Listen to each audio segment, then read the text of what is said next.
Hi, guys. This is Dr. Scott Young, and today we're going to do the next in our series, Post-NESARA, Getting a Bank Loan. Coming right up.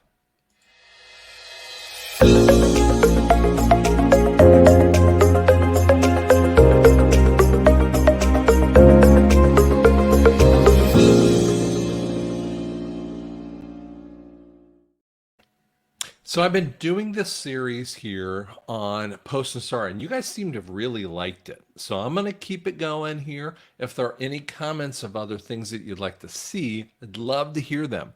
But like and subscribe really helps me out, guys, okay?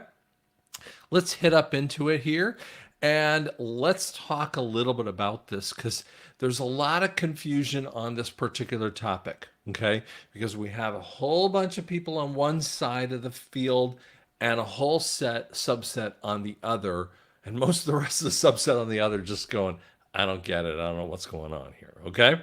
So let's talk a little bit about banking today. Well, bankers today have a huge amount of power. And the problem that you also find is you can't always identify them.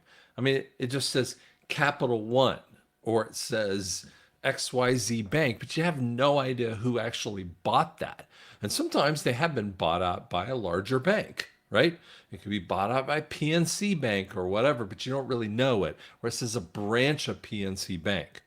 Or they have a pseudonym, which is just another way of calling themselves, right? So it's a little difficult to figure all those kinds of things out. Banks deposit, they move money for you. There's a savings, there's CDs, there's IRAs. You know, they have 401ks, they have mortgage departments, they have, small loan departments, they have, large, obviously a little bit more large secured asset departments. They have it's just a million different things. And they even have things called treasury, which is another way of talking about how that they need to keep in compliance with FTC. I mean, just count the number of places, right? SEC, other different agencies to be able to take care of that. And they will tell you as they make the money off of compound interest. But I'm going to throw something out at you. Is compound interest in the Constitution? And people go, I don't know. And yet, but, we hear this all that kind of response. But let me throw something out at you, and you'll see some things that I'm gonna bring up on the stage here with this too. This is just a statement of usury law.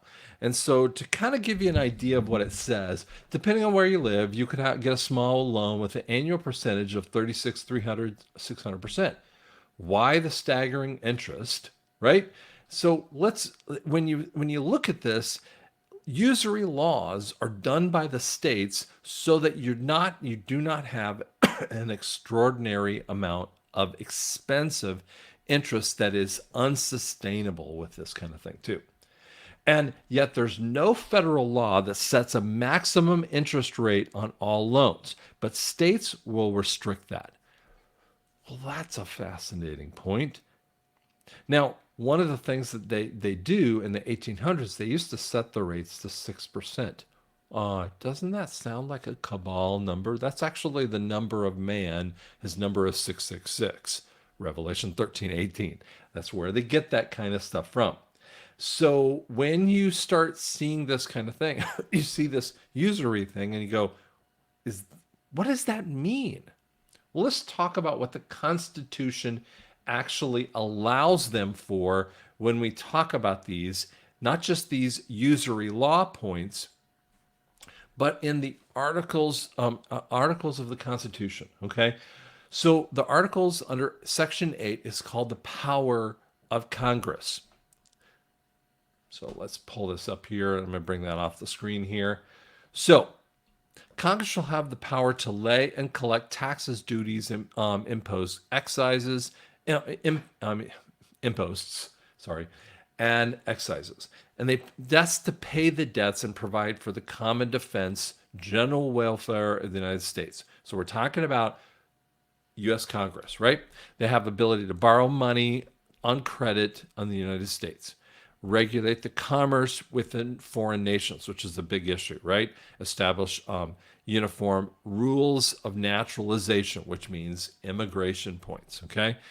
Uniform laws on bankruptcies throughout the United States. So, how do we deal with that so that people, are out underneath of that problem? To coin money. Real interesting that Congress is supposed to do that, to regulate the value therein or of the foreign coin and fix the standards and weights and measures. Well, by the way, what standards and measures do we have on a fiat? Congress doesn't have any control of that. But that's telling you how illegal our money system is. Okay? They actually have punishment of the counterfeiting of the coin. So your money, they have to be able to go after those, which they do through Secret Service, which is fascinating that most people don't realize. They're establishing post offices, blah, blah, blah, blah, blah. So get you that basic idea. But when we move over into the 10th Amendment or the 10th section, it says that no state will enter into a treaty or alliance or of a confederation with you're going, wait a second, they can't enter in with a foreign nation, right? And yet, we see Georgia getting involved with China because they have trade issues. And I'm going, that's 10 section problems. I mean, we just kind of admit all this stuff, right? The emitting of bills and bills of credit. Gold and silver has to be the coin, the tender payment of debts. Wait a second. If gold and silver is how you have to pay your debts, are we inside of the constitutional nature with this thing called the fiat? And you already know the answer. And yet these powers were denied by the states. And yet, upward of 17 to 25 states, I don't know the exact number, have been passing laws that they're recognizing gold and silver as a point of trade or basically a currency in essence. Why are they doing that? You people who don't believe in the NESARA thing, I'm just telling you, go look at the states. They're actually saying gold and silver is that thing. That's the basis of NESARA. If you don't get it, it's going into the constitutional nature. And it's because the states are finding it because the federal government is not doing their job. Interesting. Who does it? Well, you know the answer to that one. It's the Fed. The Fed does all this stuff, and they filter down the regulations for the amount of interest that you would charge. It filters down to all of these different agencies. And I have people ask me all the time, well, what about Toyota credit? When we talk about NESARA and the debt forgiveness, that's through a bank. It's hard to see all the banking kind of loans, but if you have interest built into it, it's not just your brother Jimmy that's giving you money, even if he's charging interest on that kind of thing. Even if you're not your brother Jimmy, that is the reality. Is you have to have that. You have to have the killing off of those debts because those are fiat debts. Now, you want to learn a little bit more about the Post-NESARA stuff. We've talked about that and how the debts are illegal, but I'm not going to get into that right now because what we're talking about is banking loans. The banking loans have to be wiped out because those are the system of the illegal nature of the debts. So when we talk about this, we have compound interest is shown as a usury type of loan. When you look at, I just want to give you an example of a house that my wife and I sold in, I'm going to get this, I hope I get this right here, but basically in 2003. We bought it in 99 for 199. I kind of remember that sort of number. And we sold it in 2003 for 230. I mean, that sucker just went off the market like crazy because everyone wanted it at that particular price point, right? And so I always forget addresses, old addresses, but I was kind of looking it up. I mean, this is about 2 years ago, and I'm looking it up, and I'm looking at the difference because I had a loan with them. I mean, at that time frame for like 3%, 3.5%, something in that range, on a $200,000 house, which is what I was doing it for, right? Today, that same house that's 20 years later, right? More than 20 years later, hasn't been updated. I mean, I'm looking at some Zillow things and you kind of look at it, ain't any better. And the loan would be about 7% off a $640,000 house. Like, that's just crazy. And when I did the calculator of what I used to pay for that loan, I want to say I paid, 1,200 bucks a month. I don't remember the exact number on that. But when you look at it, what you pay right now, it's like $2,400. You're going, you gotta be kidding me, right? 3,000, 24, $3,000 a month for the same house that isn't any better. It's actually a lot worse. This is the sickness of how this thing has been going. It's an unpayable debt, and it is a boat anchor around all of Americans in this way. Now you might say, well, that's not fair. Stop with the fair thing. Has to be a killing of the debts because we cannot pay back the cabal and the sickos. They don't get paid back. So the 13 top bankers are going to go through bankruptcy, reorganization, and have their debts wiped out, but they don't get any money for it. It's not going to help them. It's only for them to go into the next phase of this. So they're not getting re-injected with cash. It means that their ability to create cash is almost negligent in that way. Now, there is a way of bringing them in through the bankruptcy of the post-NESARA stuff. But by the way, if people look at Chase Bank or they look at Capital One and they see the crimes against humanity that are going to come up and they just choose not to use them, sucks to be you because you guys created that system. But we won't be reliant upon them. Now, I do believe that the small banks will actually have a payment for them.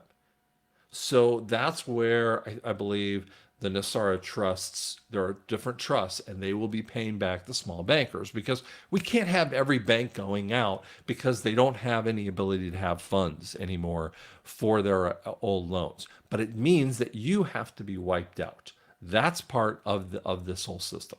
And that's been very clear inside the NESARA stuff. Now, interest. First off, you're not going to get your interest written back to you. Stop at the silliness. I know the guy that created that stupid mind concept in 2021 and starts with the letter P, and the guy is an idiot. I mean, he doesn't know anything about it. He was just trying to answer the fairness of this thing. The reality is interest is not going to be paid back. Because you go, well, it's not fair. Well, guess what? If you made more money, you would get more in interest back than the person that made very little money. It wouldn't be fair either way. So stop with the fairness, okay? Now, I know I'm answering that question in a harsh way, but I'm telling you the facts of the matter. What might be a new interest kind of pattern for this? It's called the Rule of 78. It is an old type of system that when you look up online, now, by the way, go look it up online. Go Google it. You'll laugh through your hiney. They'll say, oh, it was so usury and it was so bad for people because they front loaded the interest on you. I'm like, what do you think happens when you have a compound loan? I mean, if you have $1,000 compound loan over a 30-year period of time, you're paying like $950, $960 of interest and $40 of your principal.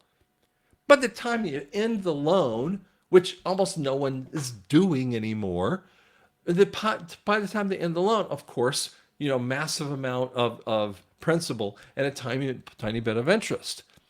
And yet 90% of Americans don't get to that point. They have paid off the loan in another kind of way. Now, a few do finalize their whole payment, okay? But the rule of 78 is a simple interest thing. I believe that we're going to go into a simple interest. You would not, by the way, they're right. You wouldn't want that as a compound interest because it's ugly.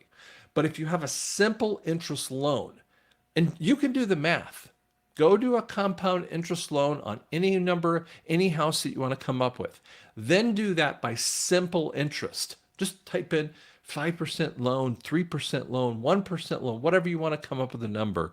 And you will see the amount of interest you pay so much less. By the way, that's the definition of usury, of how much how much money is taken away from you from the banking situations. But the bankers, what happens is that they would have to front in the interest to get paid back, right? It's only fair that they would get paid back. So you front in, if it's a 10-year loan, make up a number, 10-year loan, maybe your first year or 6 months might be front end interest so that the bank is at least paid back for their circumstance. Now, we're still on the hook for the rest of that loan. So let's just say it's a year. And then for the next 9 years, you're paying only in the principal. Now, there might be a tiny fee of a processing fee, but it would be a tiny kind of fee. And what happens is that you are paying down the principal. Let's say you sell whatever that particular thing is in that 5-year period of time, in 5 of the 10 years. Well, or you had a bankruptcy to that. Well, I think what's going to happen, because let's say you lose your job or whatever circumstance, everything just goes to hell in a handbasket. And you're 5 years into it. You've already paid down a whole bunch on that particular property or asset, in essence. What would happen is that if the bank would actually take it over, because it still is, you haven't paid your loan, but when they sell it, they have to give you back all of your principal. That's only the fair way of doing it. And I think when that stuff occurs, and no, they might have a finder's fee or some type of commission point on there, right? Like you see commissions when you see a structure with that too. Therefore, the bank would actually get paid, would not have the boat anchor around the bank's neck. You, as the individual who were in a difficult financial situation, let's say 5 years down the road, would not have the boat anchor around your neck, but you would at least have the ability to have the principal that's left over on that particular asset. Now, good luck trying to get a loan from them again, because they're not going to give you a loan because they don't want you anymore because you stiffed them, right? So you need to really build your trust back up. Now, when I say all that stuff and you're going, makes sense. Some people will tell me this. We're supposed to have an unlimited amount of money. We're going to have all the money in the world. We'll never need a loan again. And I'm going, think this one through for a second.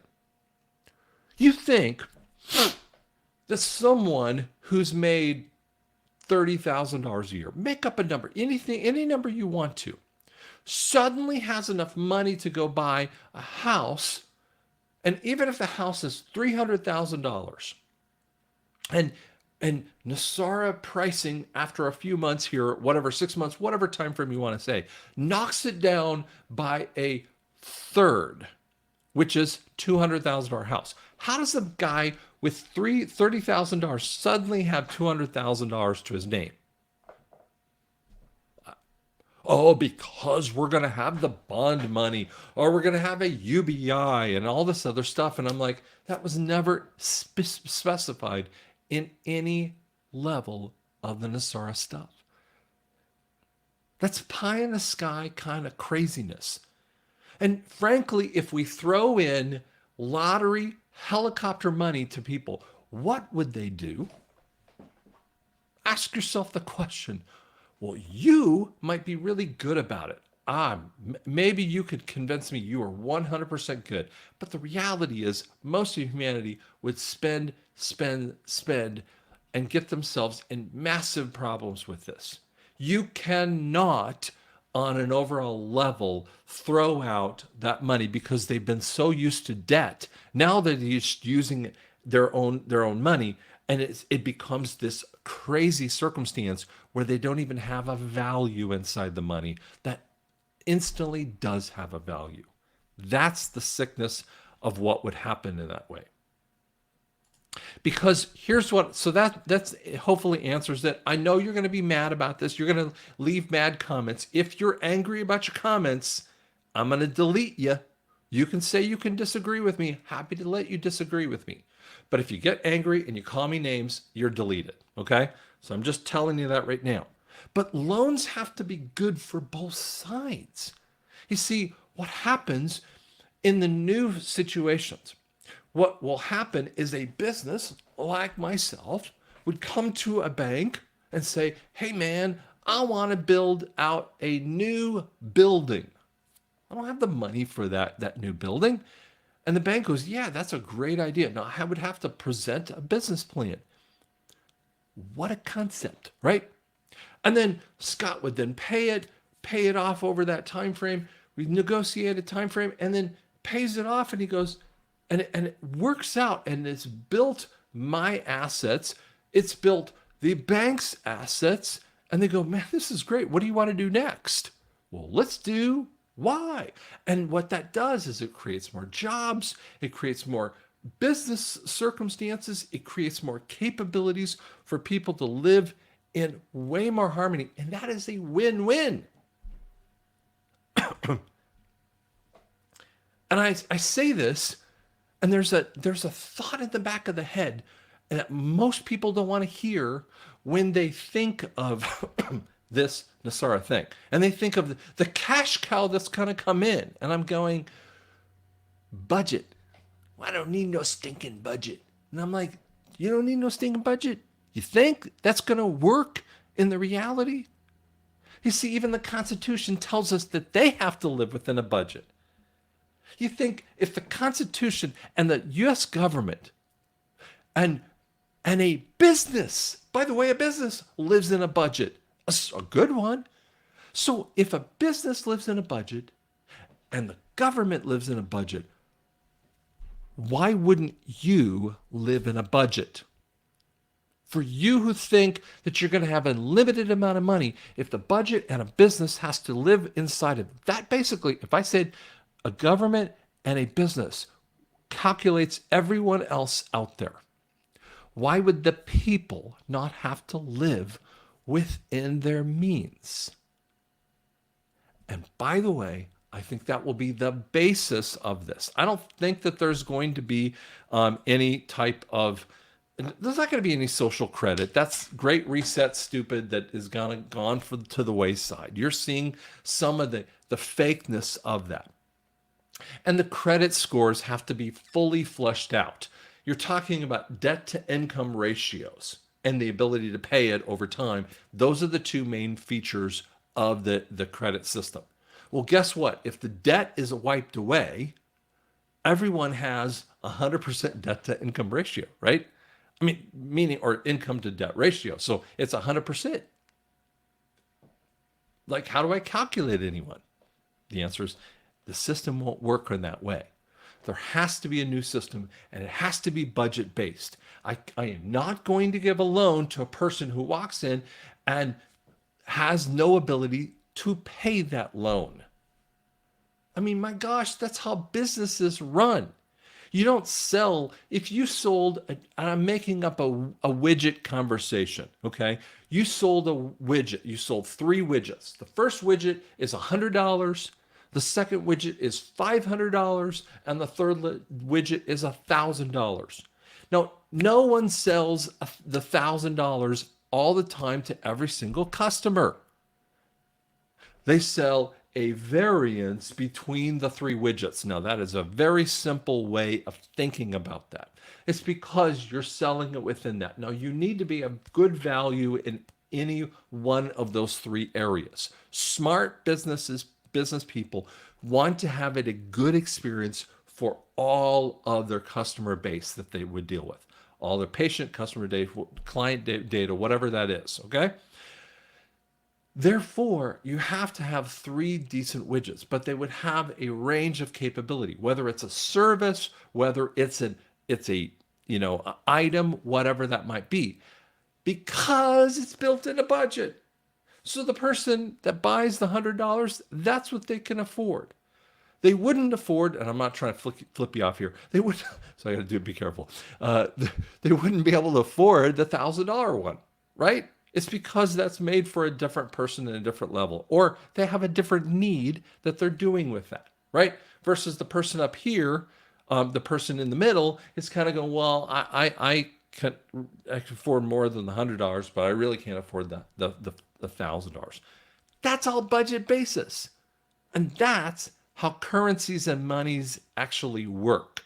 So it has to be good for everyone in the system.